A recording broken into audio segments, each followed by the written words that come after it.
How did a man who started his life in poverty and exile rise to become one of the most powerful and simultaneously terrifying leaders in history? This is the story of Joseph Stalin, the man who changed the world and shook the Soviet Union to its core. Joseph Vissarionovich was born on December 18, 1878 in the small town of Gori in Georgia. His family came from a working-class background. His father was a shoemaker and his mother was a religious woman who dreamed of her son becoming a priest. Stalin's childhood was harsh and filled with domestic violence. His father, an alcoholic and abusive man, often beat him and his mother. When are you going to get dinner ready? You stupid woman! Hey, Joseph! What are you waiting for? Come help me move the goods! As a teenager, Joseph attended a religious school and was influenced by the teachings of the Orthodox Church. However, he soon distanced himself from religion and became interested in Marxism. In 1899, he was expelled from the Seminary of Revolutionary Activities and joined the revolutionary movements in Georgia. Joseph, have you gone mad? Have you lost your faith? This place is no longer for you. Gather your belongings and never return.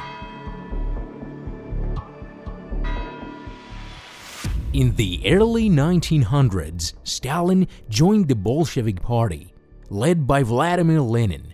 He became known for organizing strikes, riots, and bank robberies to fund the party. During this time, he adopted the name Stalin, which means man of steel. So, over here. So, comrades, what is the situation?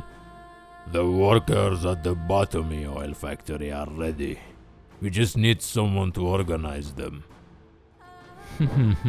That is my job, but we must be cautious. The Tsarist police are everywhere.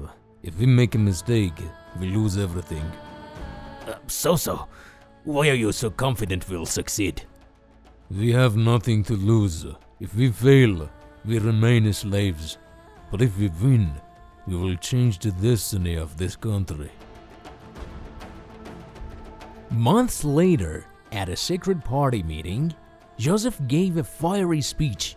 One of the comrades, captivated by his personality, jokingly said, So, you're as strong as steel. Nothing can break you.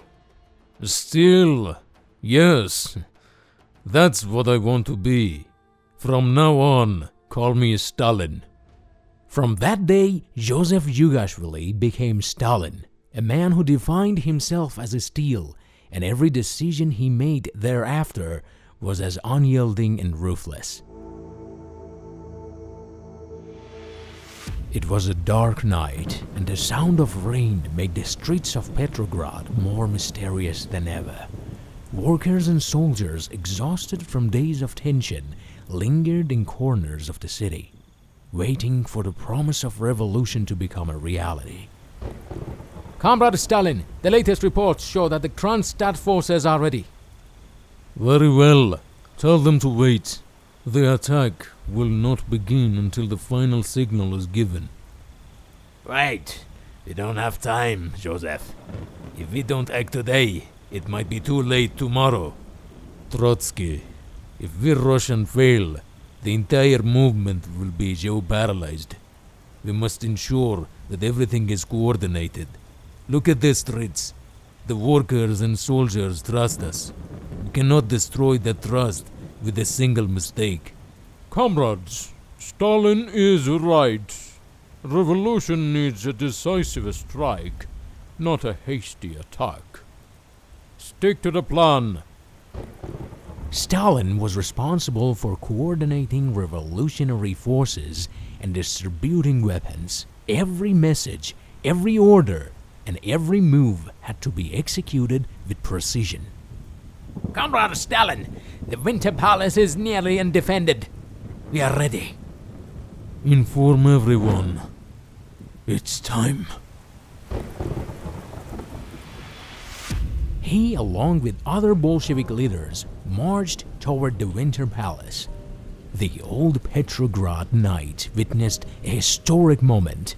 Bolshevik soldiers, with brief shouts and heavy steps, entered the palace. The defenders, mostly teenagers and women, quickly surrendered. This was the end of an empire, and the beginning of a new world. In the days following the revolution's victory, Stalin's role remained mostly behind the scenes. He took on the task of organizing the various nationalities and consolidating the foundations of the party. His unique skill in uniting different ethnic groups helped him lay the groundwork for the continued success of the revolution.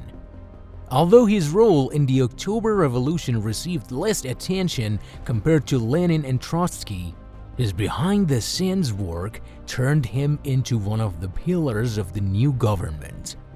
The death of Lenin in 1924 created a power vacuum, plunging the Bolshevik Party into a dangerous power struggle.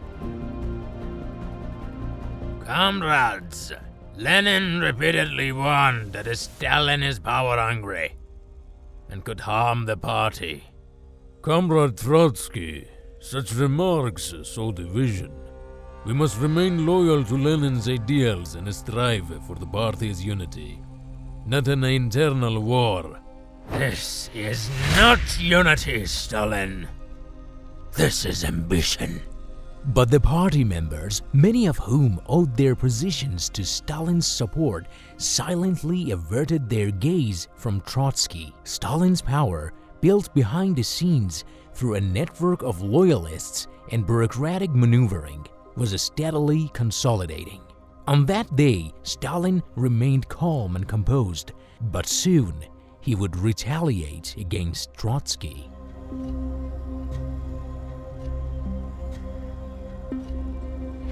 Comrade Stalin, Trotsky has been removed from all his positions and will be exiled.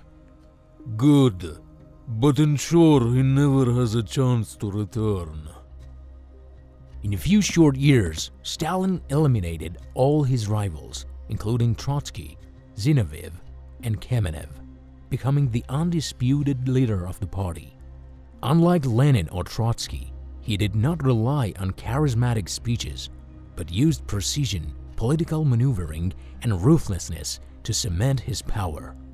During one party meeting, when a member hesitantly criticized his policies, Stalin coldly replied, "The party needs unity, and unity means following the leadership's decisions." With that statement, all dissenting voices were silenced. Stalin was now not only the party's leader, but also the leader of the entire Soviet Union. He stood at the height of power, but his ascent was shadowed by betrayal, elimination, and fear. Shadows that would later plunge the Soviet Union into one of its darkest periods in history. The night was calm, but on the streets of Moscow, a hidden fear lingered. People knew that even on the quietest of nights, a knock on the door could lead to a family disappearing forever. In the late 1930s, Stalin launched a political purge known as the Great Purge. During this period, hundreds of thousands of party members, military officials, and civilians were executed or sent to forced labor camps. Through this campaign, Stalin suppressed any potential opposition.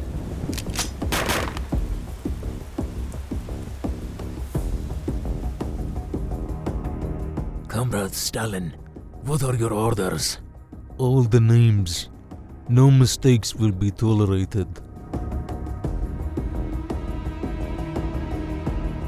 Late at night, Stalin often sat alone in his office. Sometimes he would look at old photographs, images of him with Lenin and other comrades who were no longer by his side.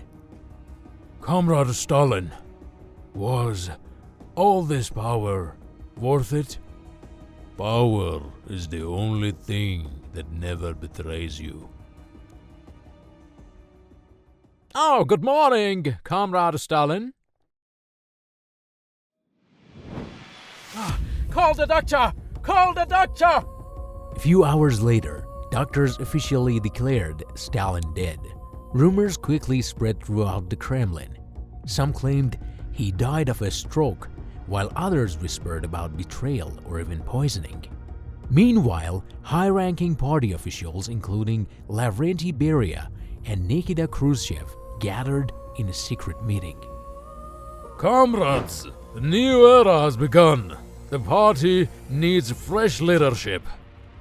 Yes, but first, we must deal with the past. After Stalin's death, the Soviet Union entered a period of transformation. His crimes were exposed, and the shadow he cast over the nation began to lift. Statues of him were gradually torn down, yet his name remained etched in history. A man who transformed the Soviet Union into a superpower, but at the cost of millions of lives and the erosion of trust in leadership. Thank you for watching this video. Please support us by liking and subscribing, and share your thoughts in the comments. Until the next video, goodbye.